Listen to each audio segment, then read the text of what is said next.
គោ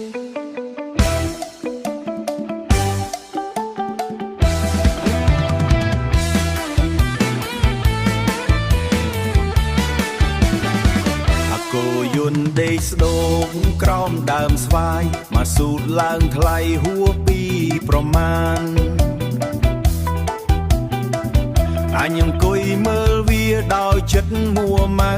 ព្យួរមិនកើតទេបើថ្លៃយ៉ាងនឹង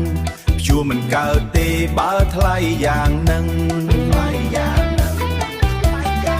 អតុយវាមើលមុខអញហាក់ឆ្ងល់ណាស់វានឹកស្មានថាម្ចាស់វាខ្ជិលព្យួរវាដើរស៊ីស្មៅយ៉ាងមានសេចក្តីសុខវាដើរស៊ីស្មៅយ៉ាងមានសេចក្តីសុខមិនដឹងថាម៉ាស៊ីនអស់ឈាមអស់ខ្យល់ឈប់ព្យួរមួយសួយស្របក់ចុះណាម៉ែវាមកស៊ូថ្លៃជាងវាពេជ្រទៅទៀតទុកឲ្យហ្វូងទារំលេងលើវាលស្រែរំលេងលើវាលសិនហើយអាគោយន្តចាស់កំសត់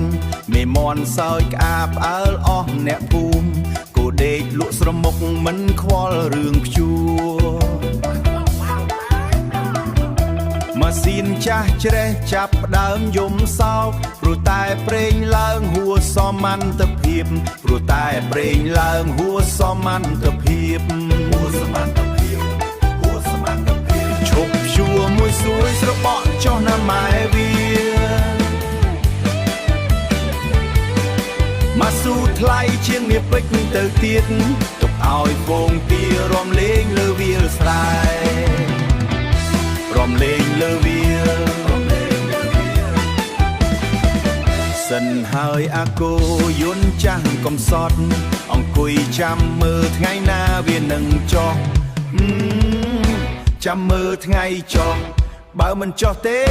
ទុកវាឲ្យច្រេះស៊ីចុះ